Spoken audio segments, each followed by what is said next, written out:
So little to do, so much time to do it. You ruined it, James. I was just about to talk.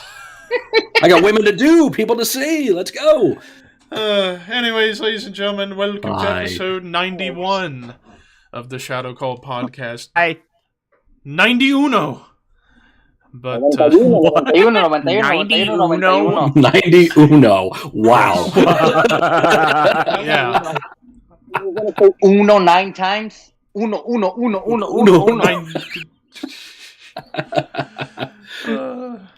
Anyways, What's going good, people? What's up, Arthur Jones, Russell, what's up, guys? So, yeah, hey, guys. episode 91, and WrestleMania season continues as we got our first of 2 top 10 lists of the month.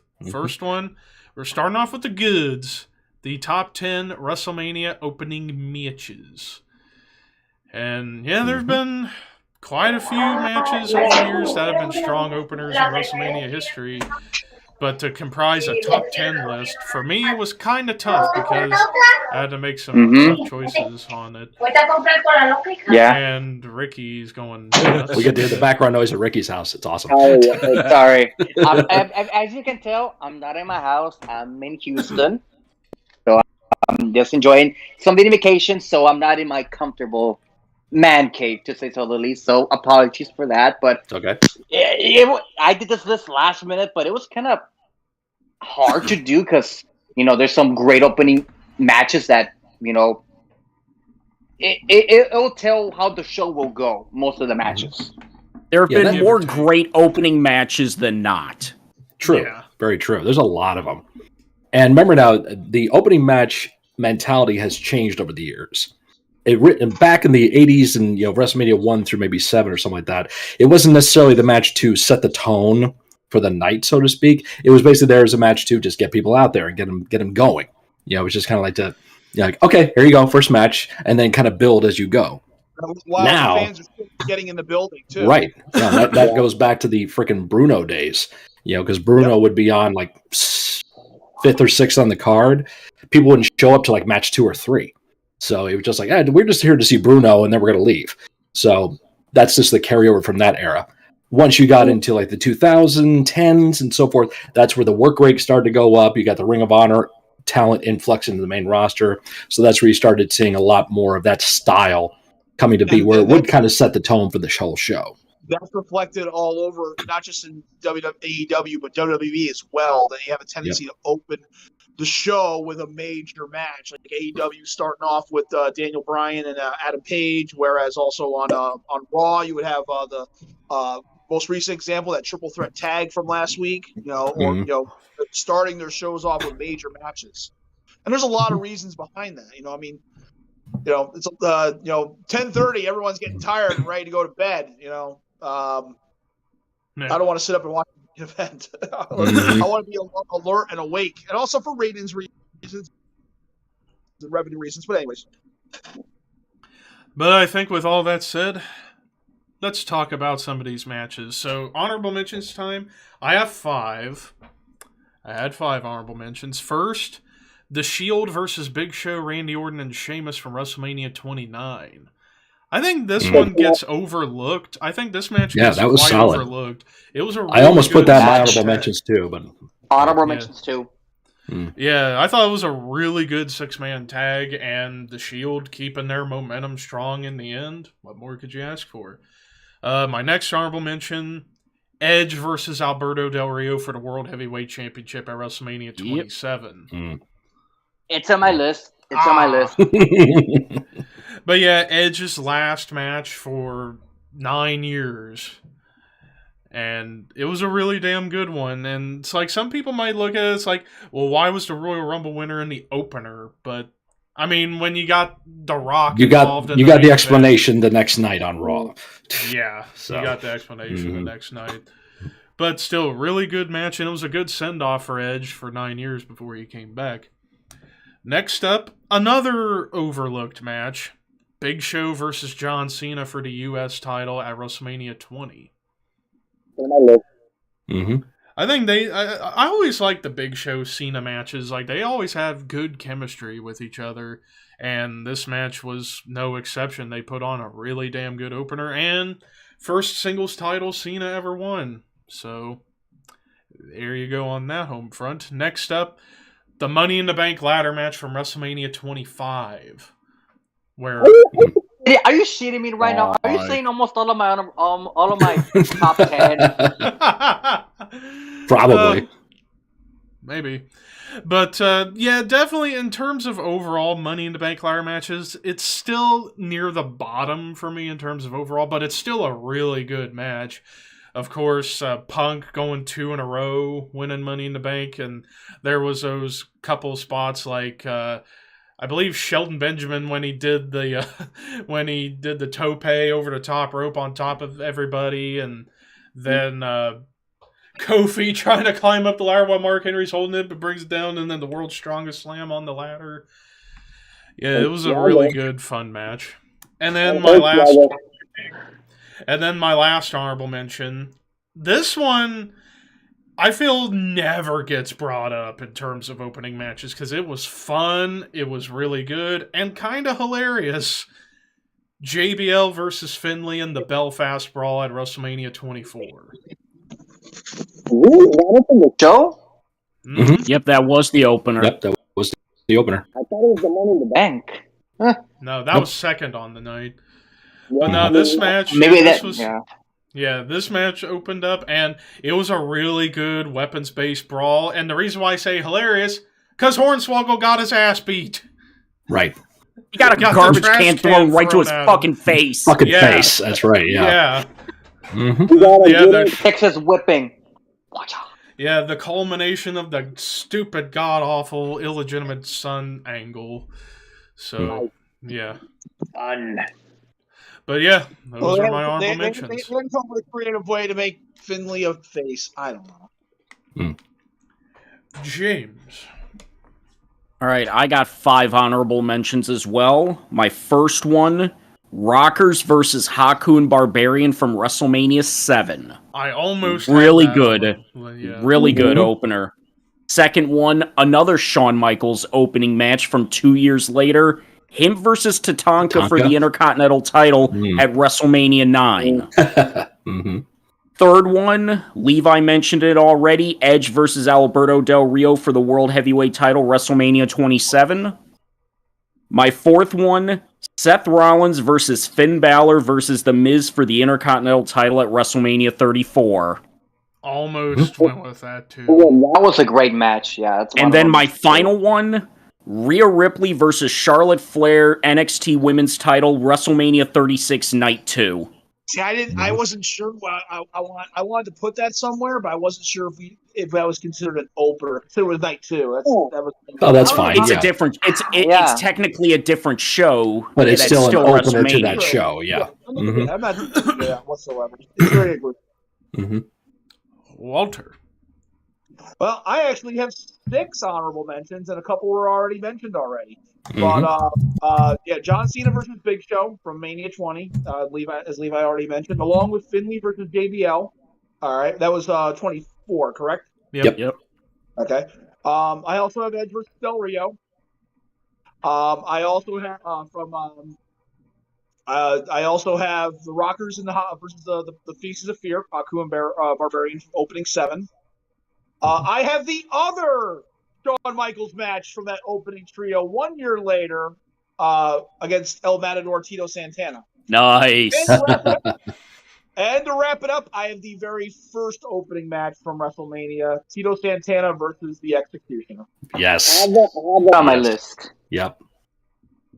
Scott. Mm-hmm. Yes. I, too, have WrestleMania 1, first match ever, WrestleMania, first official match of WrestleMania, Tito Santana versus Executioner, has a very, very, very special place in my heart. I also have WrestleMania 17, Jericho versus William Regal. Fantastic match between those guys. There you go. Just great match between those guys. Wonderful styles going on there. This works so well together. WrestleMania 33, AJ Styles versus Shane McMahon, a match that should never been as good as it was.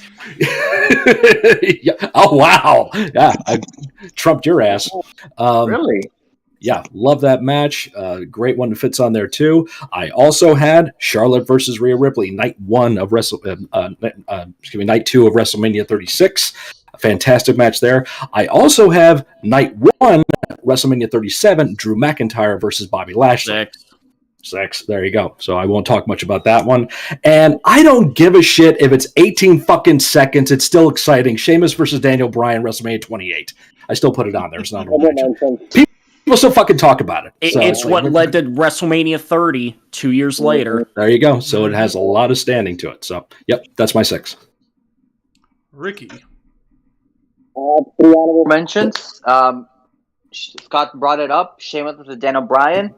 The start of the Yes movement. You know, what more can I say about that? The Shield versus Randy, Big Show and Sheamus.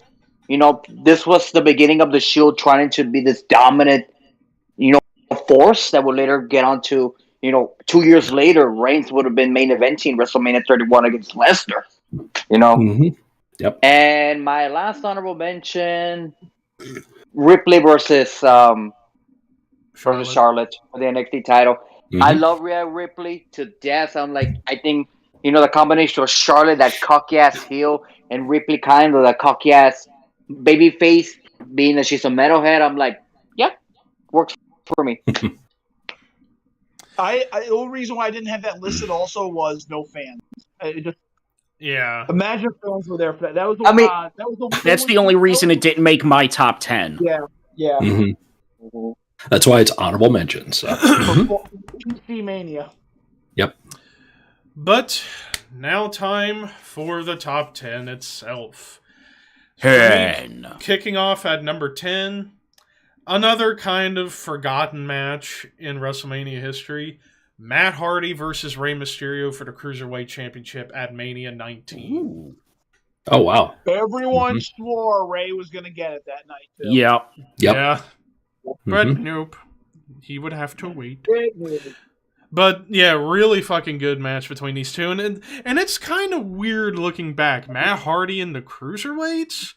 But then they were doing that whole angle where he was trying desperately to get down to 220 pounds so he could challenge for it. Banana juice. Banana juice, yes. Lobster sauce, banana juice. But and it was just funny, the whole build up to him winning the belt the month prior at No Way Out, and then defends against Rey here, and they put on a hell of a match to kick things off for one of the best Manias of all time. Shannon Moore did not dance every time he tried to help Matt out. Yes, you noticed that too? Yeah. Your brother's in terrible danger. I know. Yeah. You should go help your brother. I know. Hashtag talk about it later. Yeah. We're planting the seeds, Dick. We're planting the seeds. Yeah. Planting seeds, yes. But yeah, but like I said, despite it being weird to think of Matt Hardy as a cruiserweight, considering he's fucking a big dude, but still, really fucking good match. And yeah, I was one of those guys I thought Rey was going to get it. And also Rey in the Daredevil outfit for this match too. That's the one thing I love about Rey WrestleMania. Every single WrestleMania, his outfits are so inspired. Comic book, like Captain America, Captain America, to the Joker, to Mysterio, the Flash, Joker. Yeah, you said Joker. Yeah, it's a Joker. Wolverine, I think was last year, wasn't it? Yeah, I think it was. Yeah. But yeah, that is my number 10 gems. My number 10 was mentioned in honorable mentions already, but Shane McMahon versus AJ Styles, WrestleMania 33.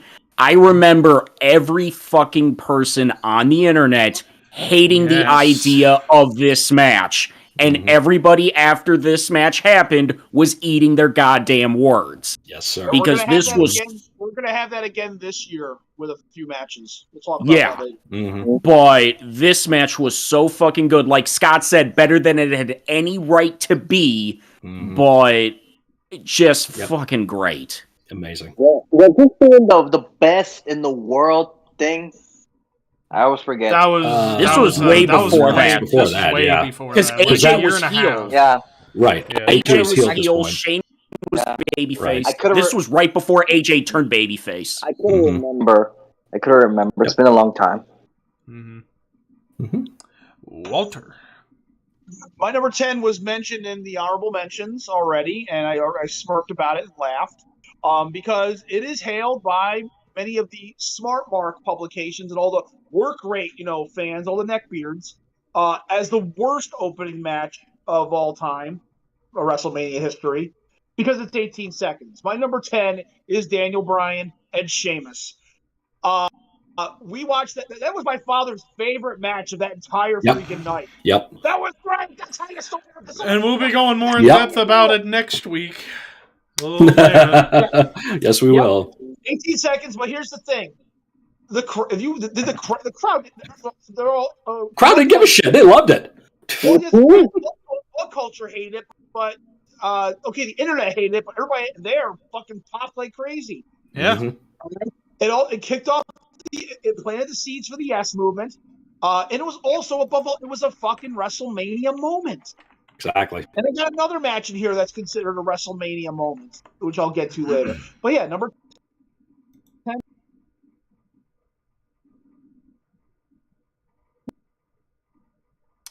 Scott. And see, the thing about that is the next month you got the great match between those two. Yeah, that 2 out of 3 falls match. Oh, I remember. Actually, no. I remember the other person watching it with us, my daughter's ex-boyfriend. Oh, jeez. He was so miserable about it. Yeah, we're like, that's kind of what I'm talking about too. Yeah, no, he's thinking they couldn't give. I'm like, dude, they're gonna give them. You're gonna get. You're gonna get your payoff. Don't worry about it. Yeah, you'll get it. That was a WrestleMania moment. Moving on.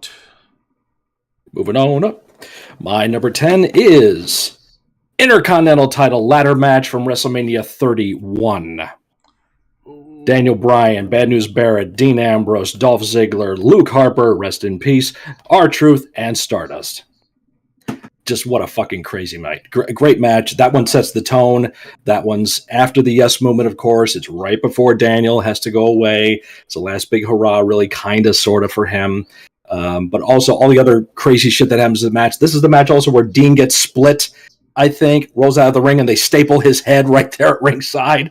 I think that's what happens to him right there, because I think he took the power bomb. Yeah, or is that he a took different the power show? bomb through a ladder.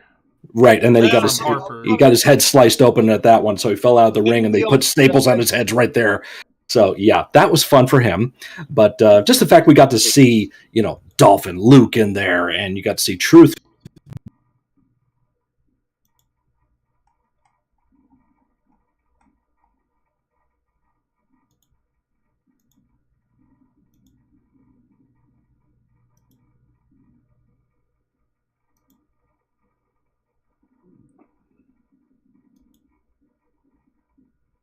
Is not as strong as it usually is because of the daylight. So it just just not as good, but still solid match. And we all know what happens at the end of the night too. So that was a great main event too, to kind of great bookends to WrestleMania there.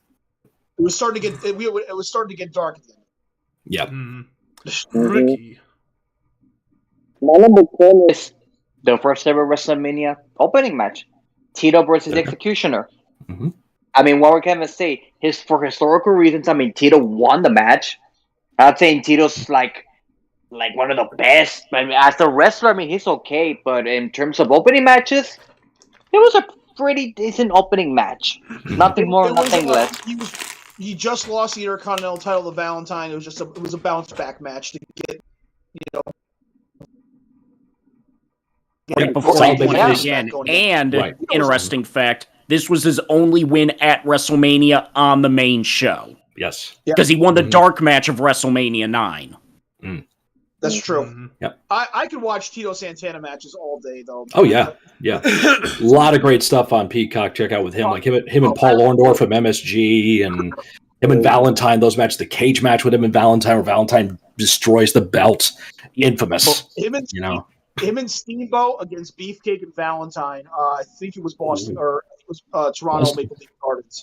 Stuff with him and Savage. Yes. Boston Guard match. Boom. Piece of coal in the face where he drops the belt. All that stuff. Yeah. And also shout out to Playboy Buddy Rose under the Executioner mask. Did a great job that night. There is an interview with with Buddy that you can see.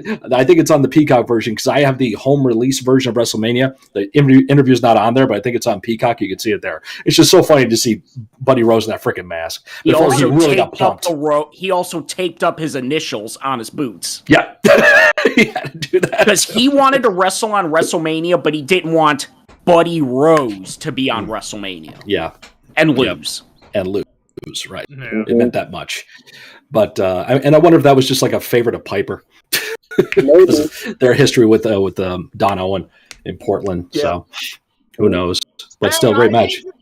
Out here and put over a guy. Yes. You know. I can get you a lot of money over here. Yep. I'm now on to number 9. My number 9. 9. Oh, yes. My number 9's already been mentioned in honorable mentions from somebody, and that's Chris Jericho, William Regal for the Intercontinental title at 17. Really good opening match. Nothing more, nothing less. James. My number 9, Seth Rollins versus Brock Lesnar for the Universal title, WrestleMania 35. If he can't be on last, he's gonna be on first. And it wasn't the longest match in the world, but it was fucking entertaining as hell. And Seth going over clean to win the Universal title in the opener. Great way to start off WrestleMania 35.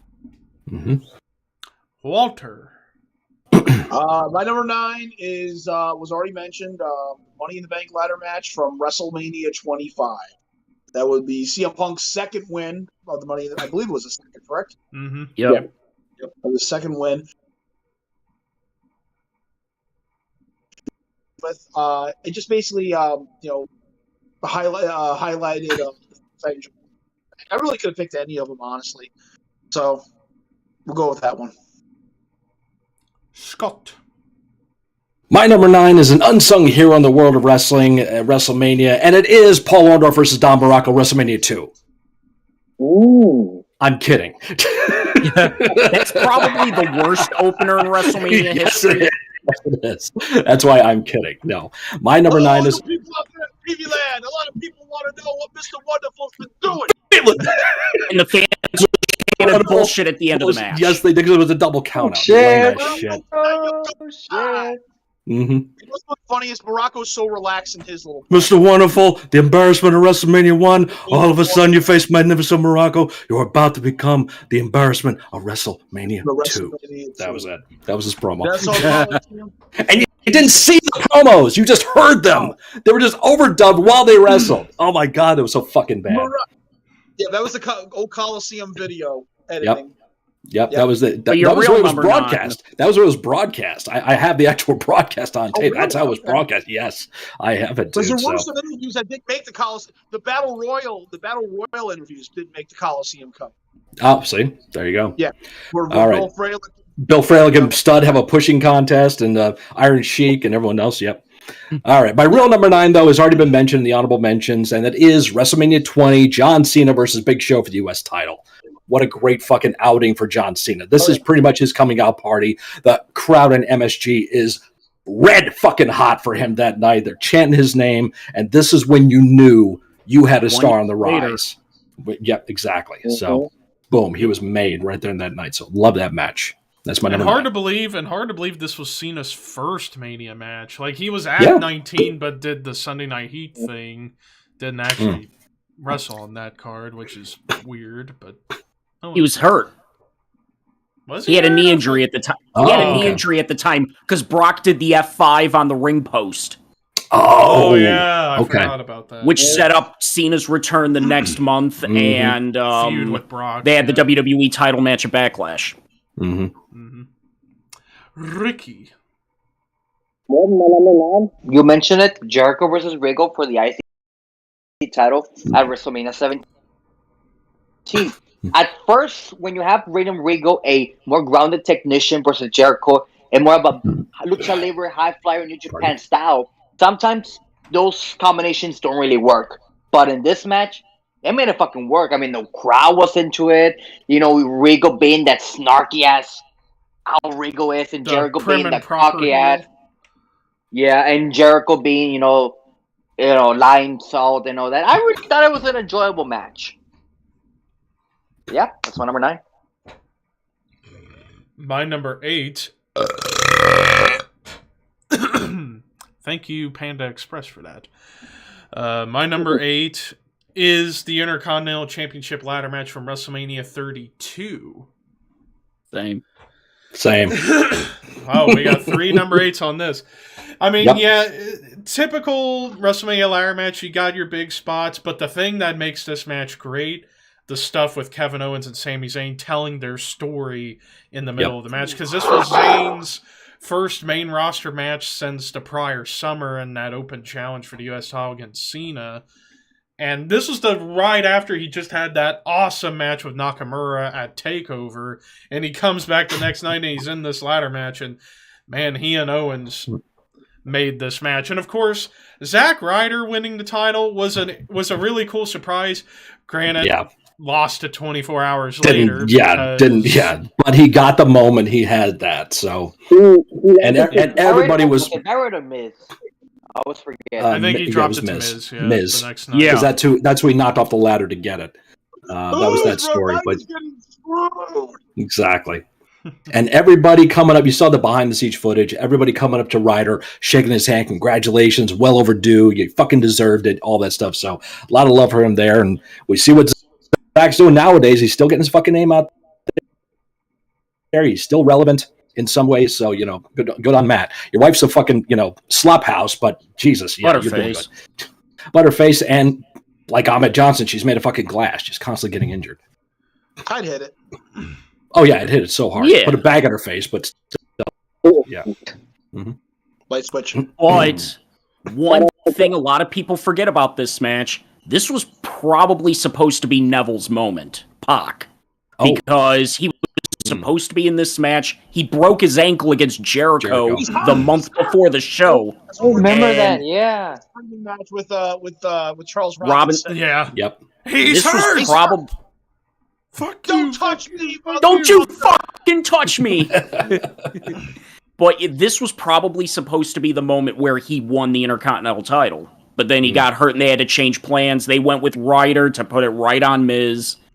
But it was still a great opening match to a sort of WrestleMania. The WrestleMania that was so big, they don't talk about it. It was the WrestleMania where everybody was hurt. Everybody was so hurt they had to bring Shane McMahon back to have a Hell in a Cell with Undertaker. And the main event that's never talked about. I fell asleep during the match and woke up when Reigns speared Stephanie. Wow. But it's not a bad match. It's not. The crowd is fucking stupid, but it's not a bad match. I'm sorry, it's not. The crowd is fucking retarded in that match. Excuse my language, but still, the crowd is stupid. The match is good. So, not it wasn't their finest hour, but I definitely wouldn't call it a bad match. No. But it's not what they wanted, so that's why it never gets mentioned. Yep. Walter?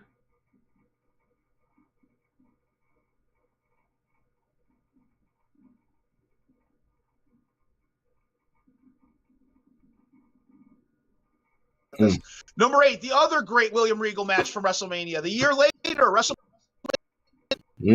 good mix of Regal's no nonsense, catch as catch can British style with RVD and his high flying and his martial arts. Stiff match too. All Japan style. In on each other, both of them. And Regal's got his mouth busted open. And I was there. Yeah, my opinion, probably one of the best matches for both men in the company. Mm-hmm. All right, Scott. Mine. You've already talked about it. 32 ladder match. Yeah. Ricky. My number 8 goes to Rollins versus Lesnar. WrestleMania 35, opening Universal title match. It's like James said. If they're not the last match, make it the first. And my God, that was a great opening match. Mm-hmm. I mean, the crowd was into it. And that was the thing behind the scenes where we actually found out about Becky and Rollins, being a couple.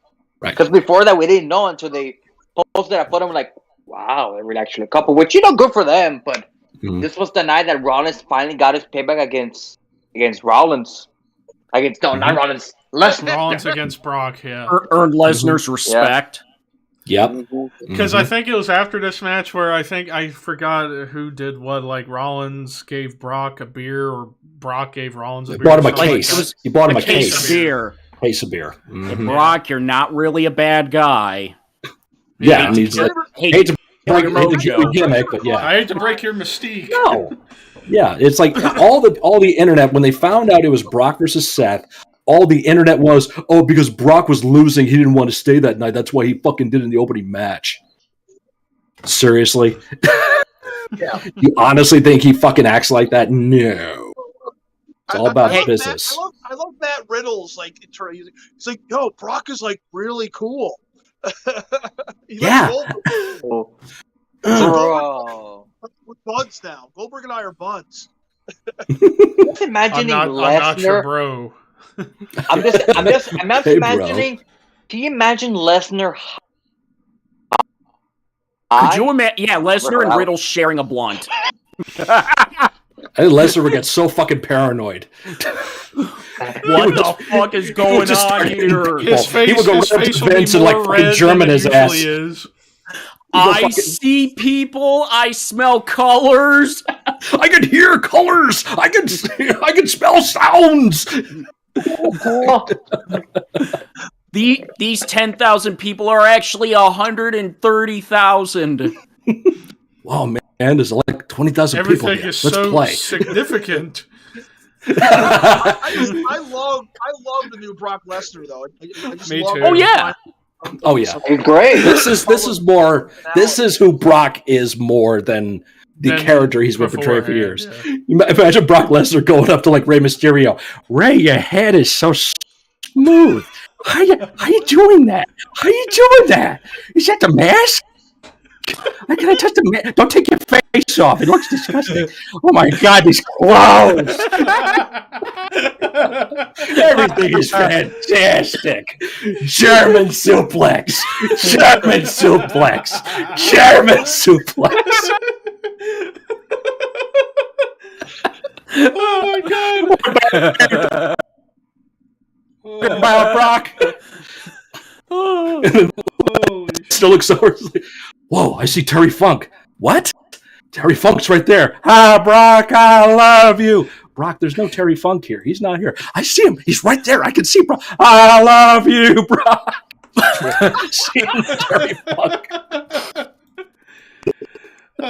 Yeah, Arthur Jones, tell us something we don't know. We're not nuts, we're crazy. Holy crap. Number 7. Number 7. Right, so, 7. My number 7, it's already been mentioned, the Intercontinental Championship ladder match from WrestleMania 31. Mm-hmm. Yeah, Bryan's last hurrah before gone for a few years. And yeah, that's all I got on that. James? My number 7 has not been mentioned yet. Rey Mysterio versus Eddie Guerrero, WrestleMania 21. Yes, sir. Number 6. Number 6 here, number 6 too. as well. The battle of the tag team champions, because, well, they didn't have any teams on SmackDown for them to face, so, hey, let's start a feud between the two of them, and they put on some great matches, sans shitty storylines, but it was like, hey, we got nothing for these guys, let's put them together. We know they can have great matches. And that was the whole angle behind it. It's like, let's just go steal the show. Let's go have fun. Let's go have a good match. It was it started off as a battle of respect between the two, and then, well, we know what happened come SummerSlam. Escalated to the dominant. Exactly. And it's crazy to think that this was Eddie's last WrestleMania. Yeah. That's right. Yeah. Yeah. Mm. Oh. What could have been, what should have been. Yeah. Walter? Number 7, Rollins and Brock, 35. Already mentioned. Mm-hmm. Scott? My number 7 is, I think James mentioned this in his honorable mentions. Triple threat for the Intercontinental title, WrestleMania 34, Seth Rollins, Miz, Finn Balor. Amazing, amazing match. Just the chemistry these guys have. Probably, would you say the last time the IC title actually mattered? Yeah. Because You know? whenever Miz held it, it actually meant something. Yeah, that became his title. For a while that was Jericho's belt. Eventually it just became Miz. And Dolph too. I think you have to kind of get Dolph in there because Dolph and Miz were having great matches. Luke Harper got in there Cody too. for a bit. When Cody held the title. Yeah, Cody brought back the old style. The white strap, the old school. We're going to be talking about that next week. Yeah. Because that's when he dropped it. Spoilers. Spoilers. Yeah, spoilers. In case From you a show don't know. from 10 years ago. Yeah. There might be some 9-year-olds out there who never saw the show, James. Oh my god! But, Wait, Cody was in WWE? Huh? Cody had that belt for nearly a year. People forget that. Yeah.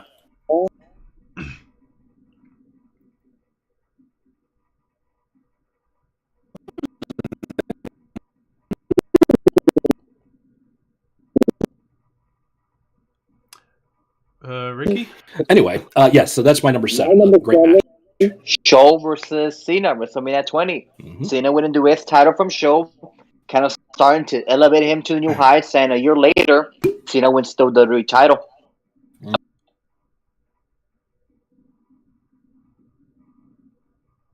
Winning the WWE title the next year, that's like, a big jump. And Cena made the US title meant something. I'll always say he should have been U.S. champion heading into the match with Bradshaw. Yeah, he really should. That would have been, yeah. Because he dropped it to Orlando Jordan the month before Mania for no fucking reason. And Jordan wasn't even on that show. Yeah. I hate to go off topic, but that's one of those things. It's one of those, I wish they would have just kept it on him. They could have taken it off of him and done a tournament.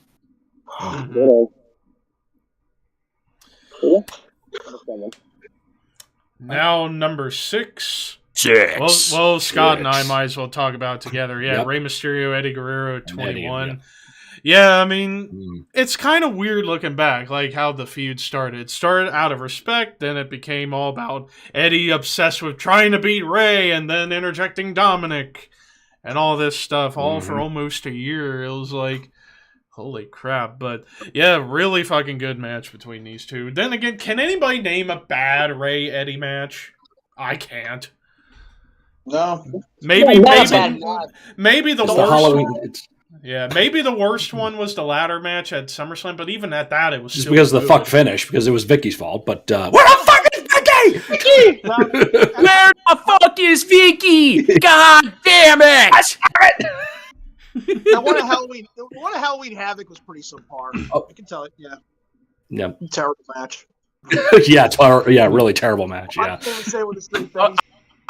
Honestly, it's like you can't. Okay, if I had to name the worst Guerrero Mysterio match, it was probably their World War III match the month after. Oh, No, you're right. Okay. Because Guerrero won the belt back right after Rey won it, and then they had a rubber match. Yep.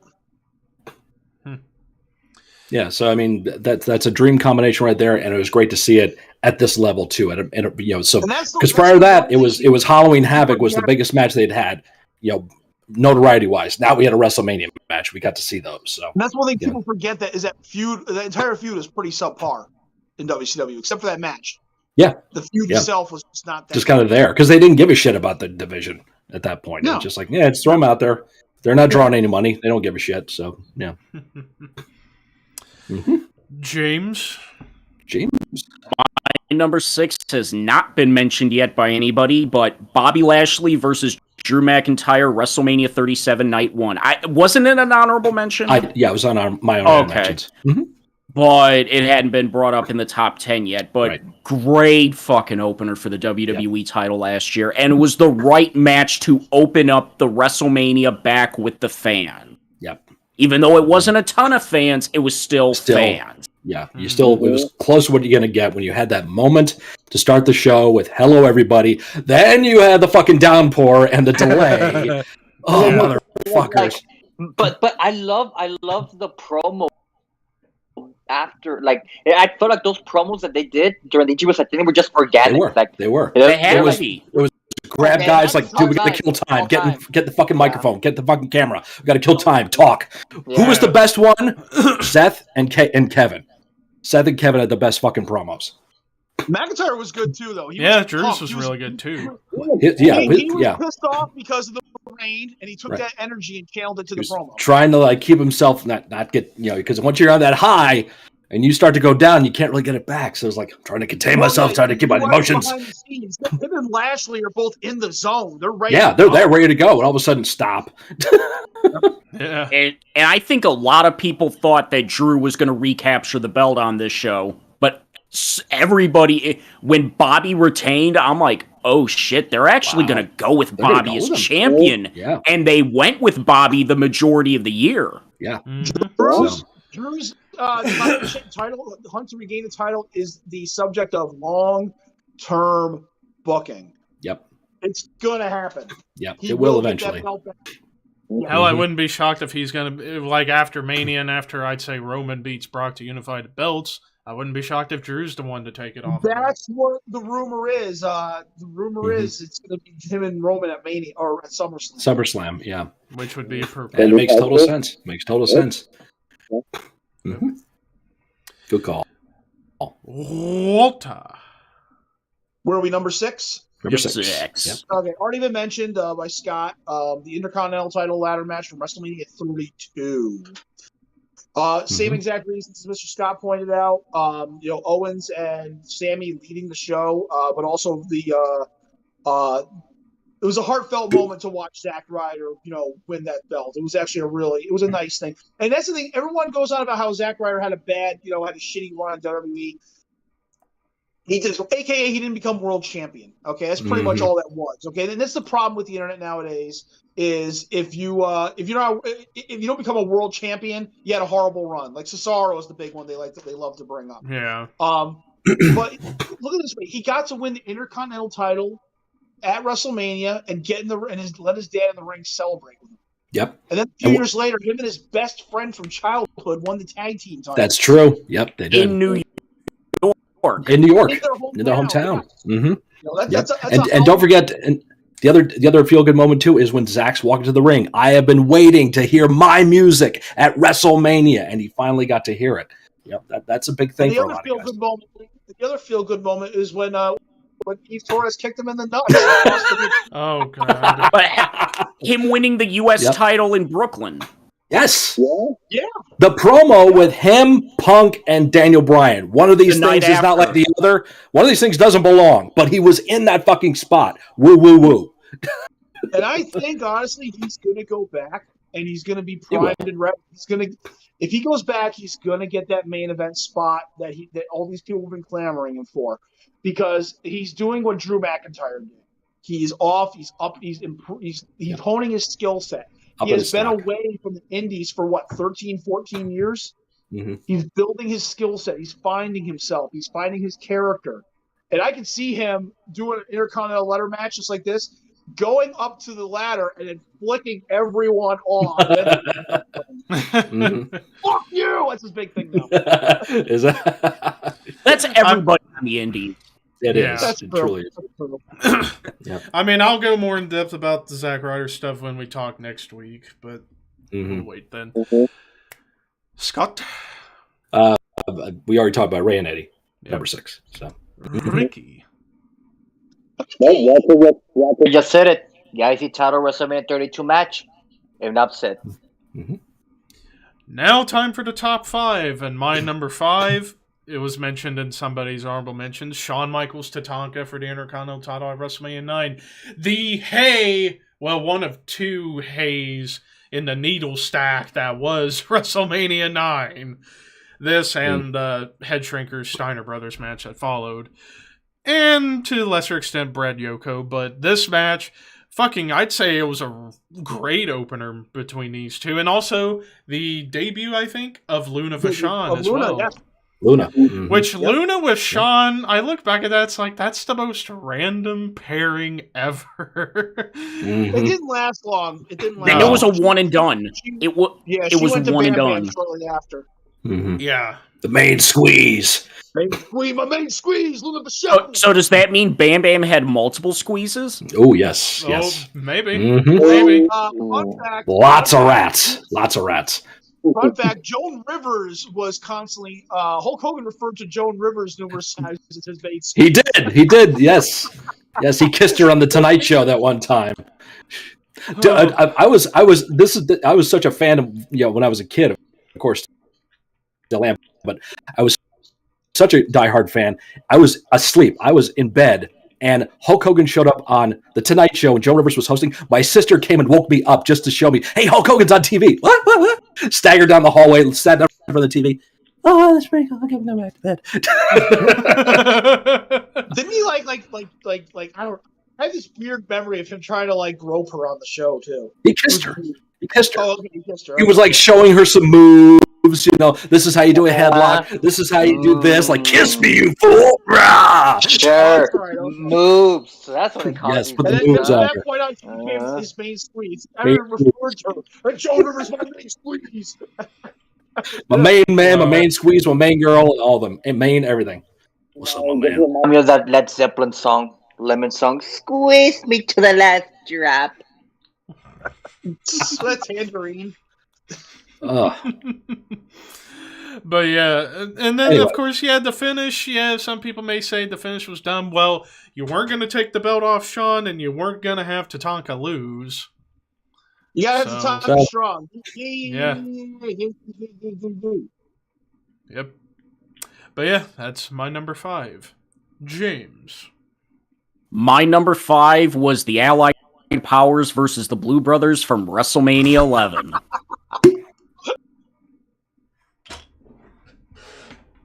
And I was there. No, seriously. My God. My real number 5 has number already 5. been mentioned. The Money in the Bank from WrestleMania 25. Yep. Walter. Yeah. My number 5 has already been mentioned. AJ versus Shane, 33. Scott. My number 5 was mentioned, I think, in the honorable mentions, WrestleMania 27, Edge versus Alberto for the world title. Yes, at that time, it was the fitting end to the story of Edge, which we would find out the next night why it was, but still, for an opener, for the emotion, for the reaction of the crowd, for everything that happens in that match, Christian being involved, everything else, it's solid. Love that match. Ricky. Number 5. Scott, Edge versus Del Rio, WrestleMania 27. Edge's last match until he came back 9 years later. Yep. I mean, it's still shocking he was able to recover, but who would have thought at the time? Yep.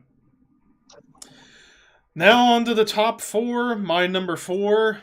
I will be shocked, especially if James doesn't have this album. Wow. Album? Match. Album? Match. Shadow Kvlt podcast about wrestling. Match. Number 4. Go ahead. Now say it backwards. It backwards.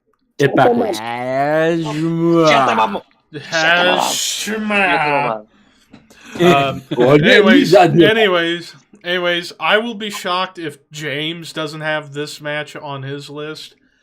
My number 4, the Money in the Bank ladder match from WrestleMania 23. Am I right or am I right? Anyone? Really? I'm the only one who had this on the list. Wow. Wow. I'm disappointed in y'all. 3. Okay, There James, There was the answer. There you go. There you go. thank you. I was there. Yes. There you go. Yes. Hold on. Hold on. James, say that again. Because I was there. Okay, I did that. That was almost perfect timing. I'm going to say this right now. You need to make a new shirt that says, I was there. With your face like that, I was there. I was there. Yes. There you go. But anyways, I think in terms of Money in the Bank matches at WrestleMania, this and 21 are like neck and neck for the best, in my opinion. I always would go with this one just because it's arguably the most star-studded Money in the Bank match in WrestleMania history. Because you got Punk cashing on Jeff after this one, right? no, that was the next year. No, this was Kennedy. Yep. Yeah, this was And Kennedy. then he lost to Edge, who This is where cashed in it on takes a big Taker. bump there. Mhm. Yeah. So in this, you had Kennedy, Edge, Orton, Punk, Booker, Finley, and the Hardys all together in this match in some awesome spots, including the most famous spot of the match. Jeff from the top of the big ladder doing the senton to fucking Edge through a ladder. And that's what started the through the ladder spots that you would see in many ladder matches to come. It all started with this. And then, of course, another hilarious spot, Kennedy, the Green Bay plunge to Hornswoggle off the ladder. Mm-hmm. Yep. And Orton RKOing Punk off the ladder. I was about to mention that Randy RKOing Punk. Oh my god! And fortunately, the match does not have a very good postscript though, because Kennedy would end up losing the case. Correct? Yeah, because he got hurt. What they had diagnosed him with a long-standing injury, and then after he'd already dropped the case, it's like, well, your injury isn't that bad. Sure. They were like, we just fucked up. But it probably would have been taken off of him anyway because he was a part of that signature pharmacy thing. Oh, right. Yeah. Later that year, where a bunch of people got suspended. Yep. Mm-hmm. Oh Yeah. Yep. Then he pissed off Orton, and that was the end of that. Mm. Yep. James. It's stupid. My number 4, already mentioned, Intercontinental Ladder Match, WrestleMania 31. Mm-hmm. Walter. My number 4 already mentioned, Drew McIntyre versus Bobby Lashley, WrestleMania 37. Scott. Mine was mentioned, the honorable mentions, WrestleMania 24, Belfast Brawl, JBL versus Finley. I mean, the craziness of multi-man ladder matches is one thing, but I've never been big into multi-man matches. A straight one-on-one brawl, battle, beatdown, hardcore, with some entertaining shit thrown in there, for me, is bigger than that. And these two guys who are known to lay it in. Yeah, Definitely. no fear of these guys. They trust each other. They're going to lay it in. They're going to give you everything you got. One of the craziest matches to open WrestleMania ever of all time. So for me, it's definitely a top 5. Trash can Hornswoggle, fuck you. Yep. Little midget tossing. Nothing wrong with that. So JBL turned babyface? I would say so. Yeah. JBL had the same pissed off expression all the time when he was JBL, as well as that.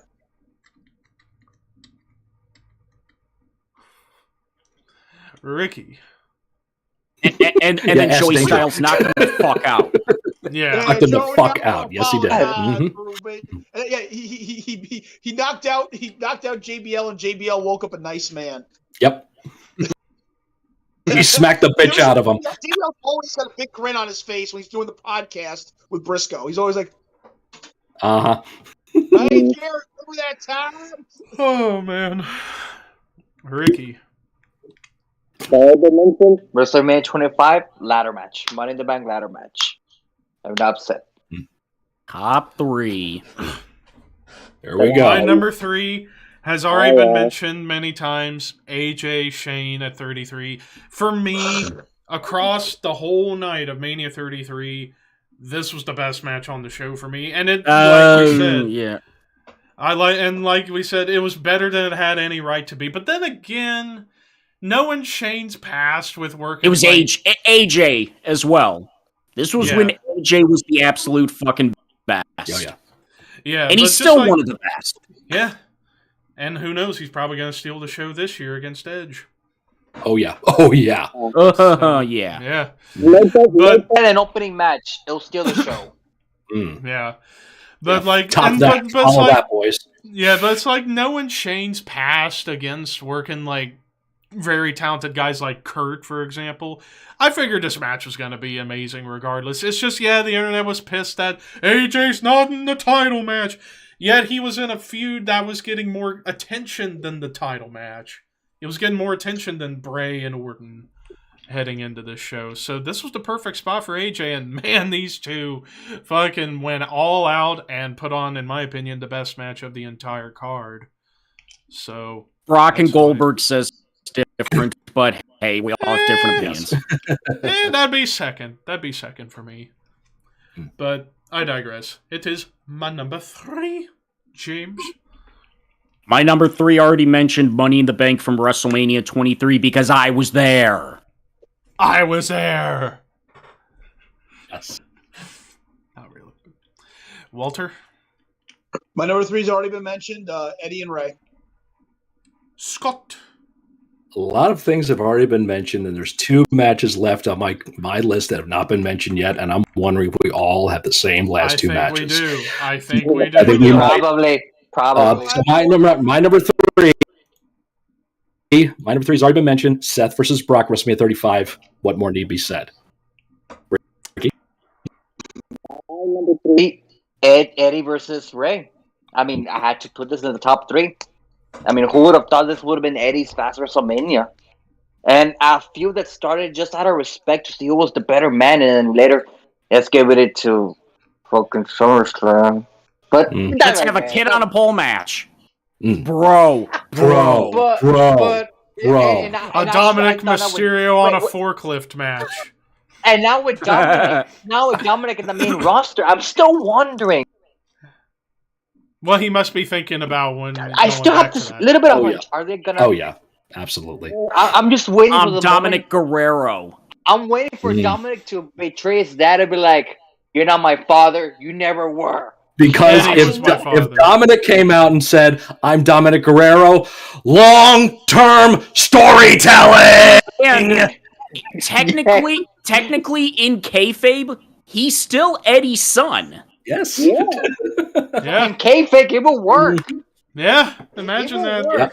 So AEW, suck it on that one if they pull that one out.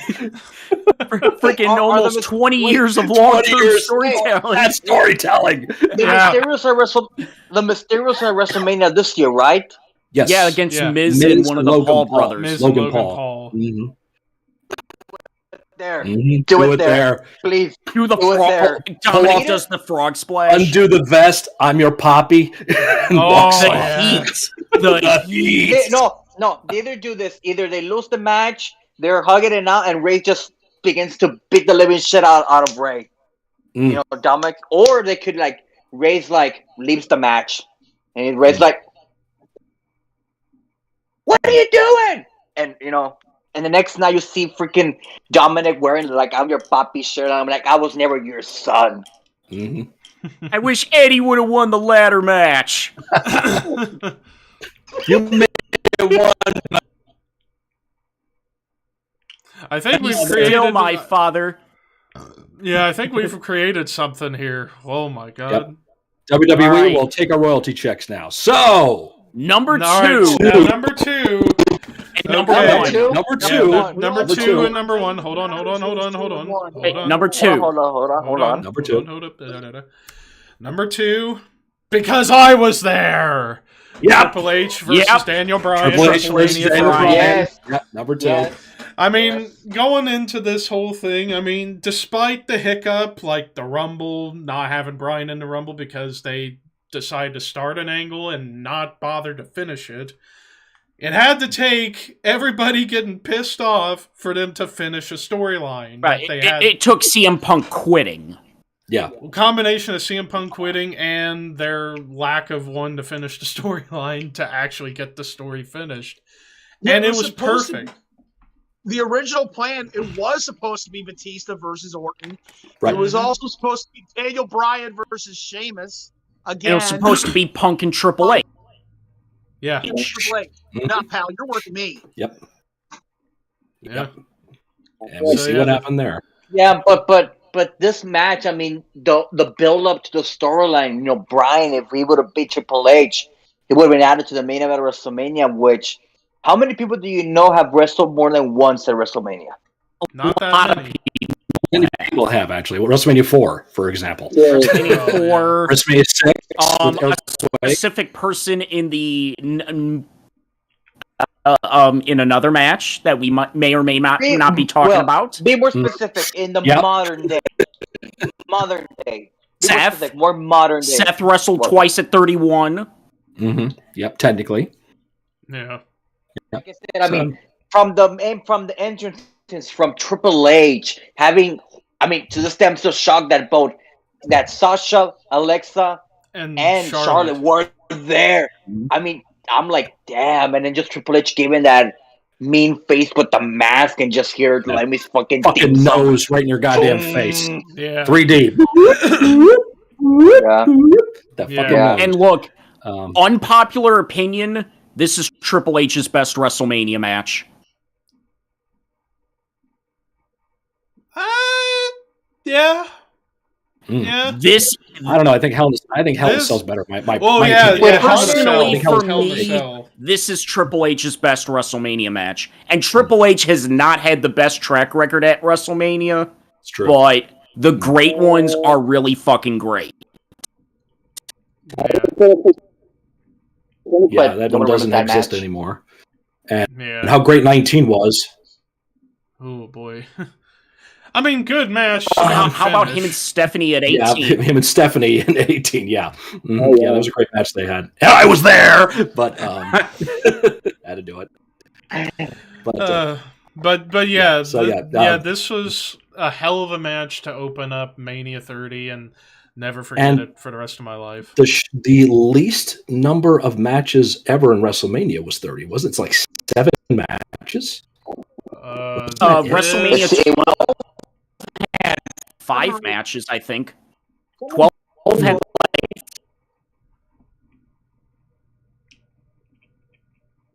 5 or 6. Okay. Right, because there was not... Okay, so I forgot about WrestleMania 12, yeah, because they had the hour broad, but yeah, so it's still a very short card, but every match is important. You know, like Cena and Bray's on Undertaker, Brock. Undertaker, Brock, yeah, that infamous match. Remember, this was the first WrestleMania in the WWE Network. And WrestleMania 30 as a whole. Oh, yeah, that's true. Yeah, the Network era. Mm-hmm.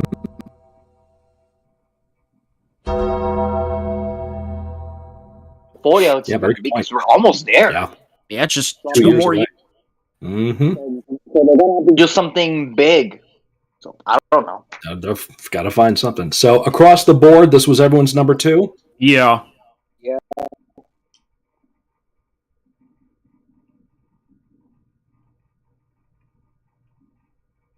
Walter? I knew he was going to shake his head. Brett Owen for WrestleMania 10. Whoa. This is my number 1. Oh. Swap them, because I have Brett Owen as 1. I have Brett Owen at number 1. Yep, me too. We knew that these two were going to be the top 2. We knew these two were going to be top 2. Yep. What did it for me is the storytelling, just the dramatic underdog story of Daniel Bryan. This is a guy Scott and I, would hang around while we put the ring up at Ring of Honor. Met the guy several times. The whole B+, and that's the thing. Scott and I, when we were doing that, and that guy walks by, "Hey guys, I'm Bryan. Hey, how you doing? Nice to meet you." He's a short dude. Ever think that guy was going to be the biggest star ever? Yeah. Did we ever think that was going to happen? That we were going to meet a WWF World Champion? Just real casual grocery store looking guy who's going to reach that level. The guy they built a WrestleMania around. Yep. Mm-hmm. So maybe on more or less personal level, that's why that's my number 1. Another reason I feel that it's also the best Triple H entrance out of all of them. Yeah, I just love the whole. My favorite is the shot of when he's taking his helmet off. And taking the helmet off, and you see that look on his face. Mode. That's serious face. Yeah. It times it perfectly with a big dog at the end. It's going the barbarian. Sorry, it's just that nose is just there. But next to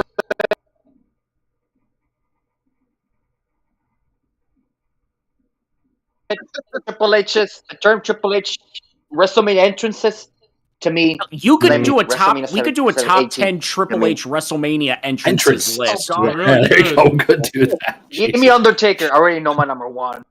Yeah, Mania 17 would be my number 1 on that. Undertaker entrances at WrestleMania, his entrance at 14 trumps them all. Sorry. Yes. Mm, Yes. No, to me, Yeah, you're 20. right. To me, 20. For me, 20. 20 is I would basically a agree. carbon copy of 14. So It really is. Yeah.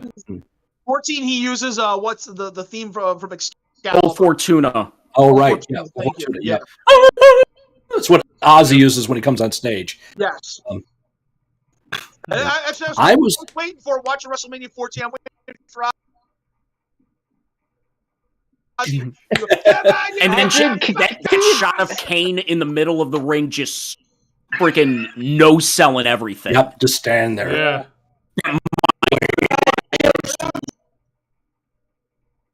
Look, Yep, Yeah. nice that was there. my favorite Kane. That was my favorite era of Kane. The later eras of Kane It were became too. Yeah. Well,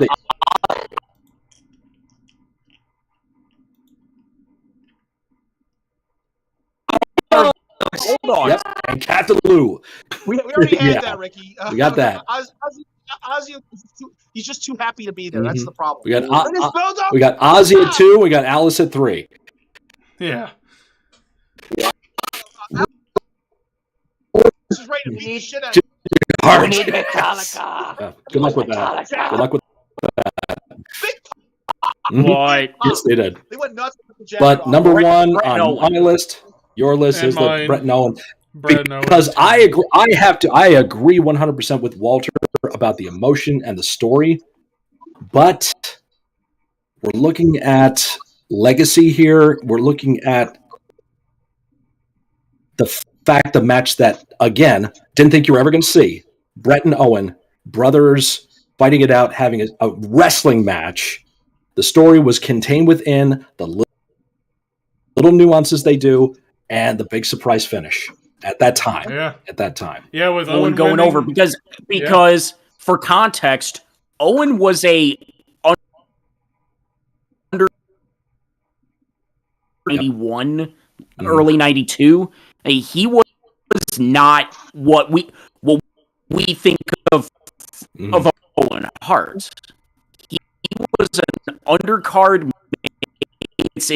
He gets put in with the Brett and Lawler feud, and then they start feuding, and now he is somebody. It legitimizes Owen. And thank God Brett said that, no, I don't want to fight Bruce. I want to fight my brother Owen. Yes. Thanks. Yeah. It was the original plan was supposed to be Brett versus Bruce, and it wasn't gonna fucking work. No. No. Imagine some alternative universe. Yeah. Poor bastards, they got that. But match. of course, also what I think gives this number one for me is also not only that Owen won, but what happens at the end of the show after Brett wins the title and everybody's celebrating and Owen's on the ramp and they're all like, "Hey, come on in, Owen." And Owen's like, What about me? What about me? Yeah. I beat I you. beat you. What is this? Yep. Booking And then heading into starts SummerSlam. Owen, I'm gonna do everything that Brett did, but better, which led to his King of the Ring win. Yep. And then Give me your leg. And then arguably the greatest cage match of all time against Brett at SummerSlam. With no blood either. How I think a brother versus brother rivalry. And no company has should be. ever replicated I mean, it since.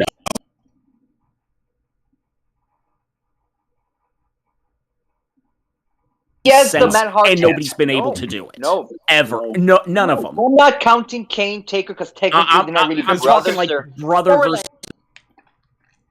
brother sort of thing. It's like the Hardys feuding.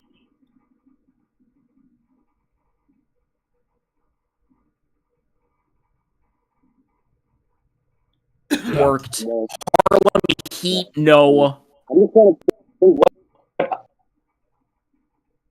What could Yeah. they? I mean, the Briscoes and the early Ring of Honor days feuded with each other, but they are good matches, but nobody wanted to see them wrestle each other. They wanted to see them team up. Right. And they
Funk man, think of a Bruce. Brett versus Bruce match? That's what he thought. Uh-huh. Okay, he's back. Walter's back. Yay. How was the Brett versus Bruce match?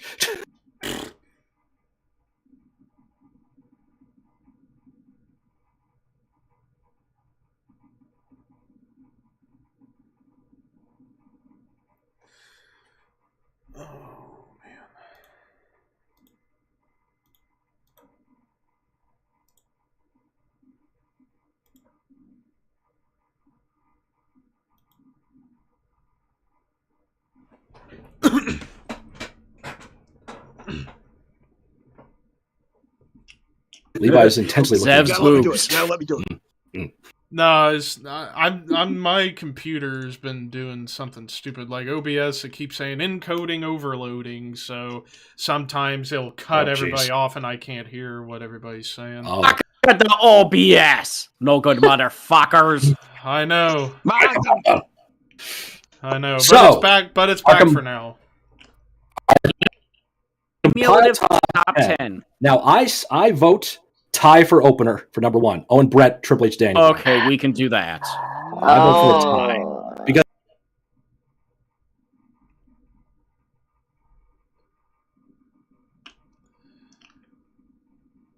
Yeah. You've Yeah.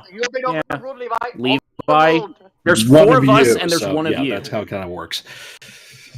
So we got that figured out. I'm still having the problems here. So. Okay. Okay. That's okay. What does Terry Funk think of OBS? Oh, bullshit. I can't stand old bullshit. Especially when it comes from a broken down, And decrepit, wretched bull named Helen Hart. Oh, Jeez. uh, Oh boy. So, what were you saying? okay. Yeah. I Yeah, guess I'll go yes, along yes. with the tie, Oh, even though I oh, usually bullshit. don't want to do ties, but I guess I'll. We got valid accept argument this. for that, so Yeah. I guess for 2. we'll put that there. All right, number 2, we have a lot of the same, like Ray and Eddie. AJ One of the Money in the Shane, Bank matches. Money in the AJ Bank Shane. match. One of IC the ladder Intercontinental match ladder 41. matches. Seen a show. Yeah, let's see. Jericho. Joe Regal, I mean, that's up there. I would say maybe number 2. Let's go bottom up. Make him a Okay, bottom up. 10, I would 10 say, I think 10 should be Tito versus Executioner. yeah. Because a lot of us had that Okay. mentioned Yeah, in some yeah. way. Yeah, So. historical for his. And then 9. Yeah, first match ever at WrestleMania. Yeah, and then 9, I guess I would go Brock Rollins. Even though I didn't have that on my list. I don't mind. I would give it to Regal and Jericho for 9. I would say Be Regal honest. Jericho should be number 8, honestly. Okay, we can What do about that. Edge Alberto? Yeah, Edge Alberto, Uh, I think that could be 7. 7. All right, let me write these down here. Edge Alberto 7. Jericho and Regal 8. Yeah. Okay. And then Brock let's Rollins, see. 30, So 35 Brock- at 9. 5. So Brock Rollins 35. So Right. number 6, I think number 6 we could give that to the IC ladder match from 32. 32. Okay. Then for number 5, the Money in the Bank from 25. 23. 23 or 25? I think 23. Because all of us that's a had better 25. I'll go I to didn't- 23. I didn't have any Money in the Bank ladder matches on mine. I mean, 23 is better, to be honest, than 25. I'll give it to 23. Well, what's your Even though call? it- What was that? What's your call? 23 or 25 Money in the Bank? 25. 25? 25? All right. I guess Money I'll Back go 25. Number 25. 4. Number 4. AJ Ray and and Shane. AJ and Shane. We got AJ and Shane, Ray and Eddie, and IC something. ladder match 31. Okay, so how about ladder match 31, number 4? Yeah. AJ and Shane, number 3. And 2, Ray Eddie. 2, Ray Eddie. All right, so we have 11 in our top 10. There you go. Yeah. First time ever. We are good at Where's Scott Steiner when you need him? Yes, I can number so well. Oh yeah, that'd be so good right now. All right, so Fun group would think of Scott 33. Steiner. What? Terry Funk thinks Scott Steiner. I wonder what Terry Funk would think of Scott Oh Steiner. boy. Oh god. He doesn't think anything of Scott Steiner. That's why I'm not going to do anything right now. I'm trying to put numbers down this list. Thank you very much. 33, 2/3 of this list having 10 matches. Uh-huh. You American treasure, you. Five. 5 times 25 is 5. 5 times 25 is 125. 125 divided by 5 is 25. Spoonful of peas. Steak. Spoonful of peas. Meg, she smells. What? What? Is it what? Oh my god. All right. So, the Shadow Kvlt podcast compiled list of top 10 WrestleMania opening matches of all time is... As of right now. Until after we finish the show, that will change everything. Number 10, WrestleMania 1, Execution versus Tito Santana. Number 9, WrestleMania 35, Brock Lesnar versus Seth Rollins. Number 8, WrestleMania 17, Chris Jericho versus William Regal. By the way, I love his son, Charles Dempsey. Number 7, WrestleMania 27, Edge versus Alberto Del Rio. Number 6, ladder match for the Intercontinental title from WrestleMania 32, Zack Ryder's night. Number 5, Money in the Bank, ladder match for WrestleMania 25. Number 4, ladder match for the Intercontinental title at WrestleMania 31. Number 3, AJ Styles versus Shane McMahon, the match that was way better than everyone ever thought it would be, from 33. Match number 2, WrestleMania 21, Rey Mysterio versus Eddie Guerrero. And number 1, tied, because Walter's a hell of an arguer and a debater when it comes to stuff. He's a master debater when it comes to pro wrestling. Triple H versus Daniel Bryan from WrestleMania 20. And Owen Hart versus Bret Hart from WrestleMania 10. So 10 and 20 are number 1. And that's 10 and math. 30. And 30, yes. 10 plus 20 equals So we 30. have There you go. WrestleMania X and WrestleMania Triple X. It's X-rated up in here, motherfuckers. No, So X-rated was 14. It was 14, yeah. I know, but still. Technically, it was the only X-rated WrestleMania. RAIDED. Yeah. Are you ready?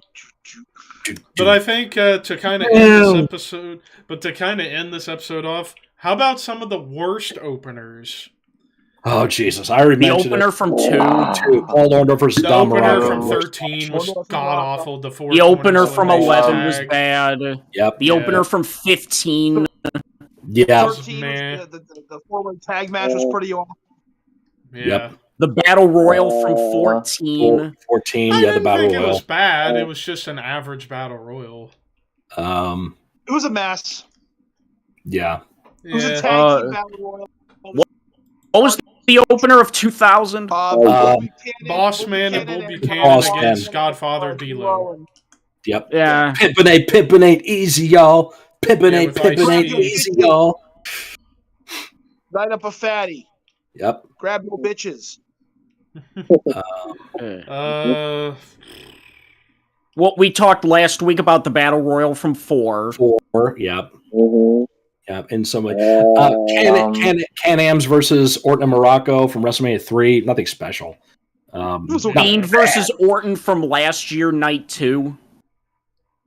Oh, Fever, I wouldn't say that was horrible, but Yeah. It Yeah. wasn't bad. I mean, maybe because I'm up. I liked how Alexa looked when she came out of the box. Me too. Blood coming Yeah. out. Maybe. I don't think it was. black metalish. yeah. I don't think it was bad. Maybe because I'm a sucker for the Fiend and Alexa Bliss and like that, but I don't think it was that bad. Yeah, I think it was it horrible. was just What was Far worse. Far What was worse. the opener of 36 night 1?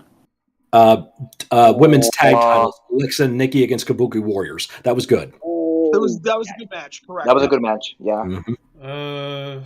Let's see. Let's see. What was the opener to 26? Sheamus versus Truth and Morrison for the tag titles. That wasn't really all that good. That was like a squash basically. And then 22 was Masters and Carlito versus Big Show and Kane, the world tag titles.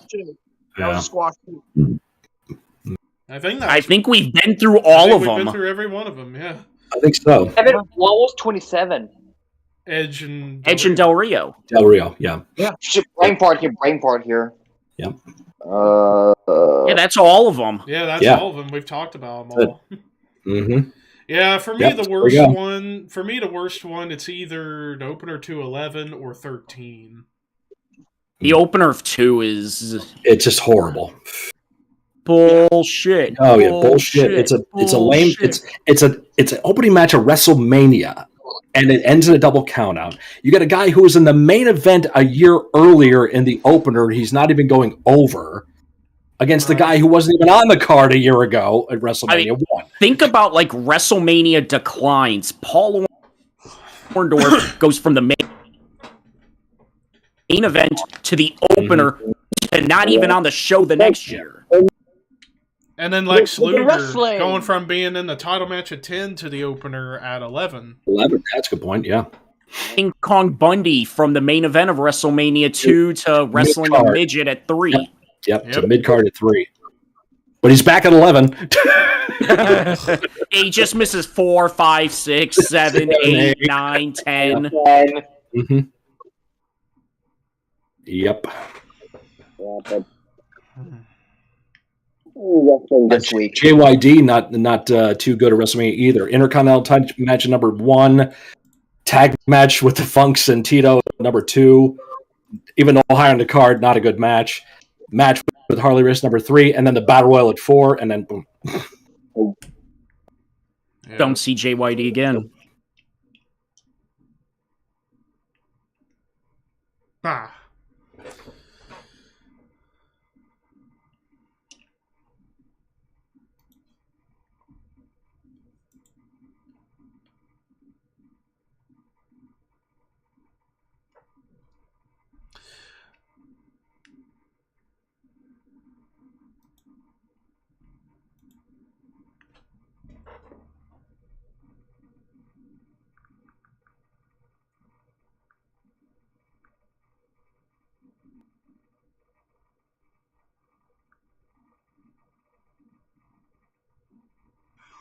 People have voted.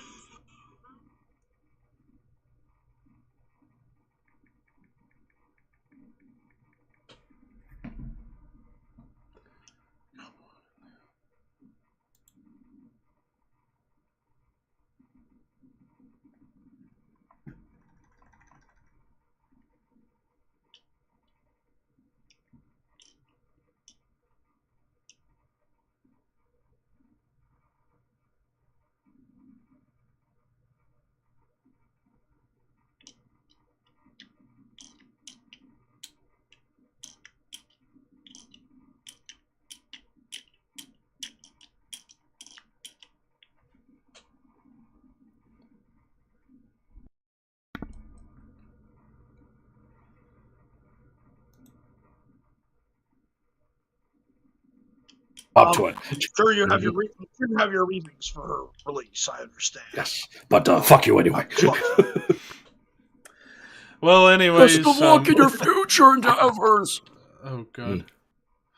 But anyways, before the audio goes out again, I think good time to wrap up. Sorry it's a shorter episode this week, but hopefully these problems don't happen again next week, because I don't know what the hell is going on with OBS tonight, but hopefully it'll be fixed by tomorrow, because I'll be We can mix a lot of this week in wrestling with next week in wrestling and all talk about it in a big smorgasbord. Mm-hmm. Yeah.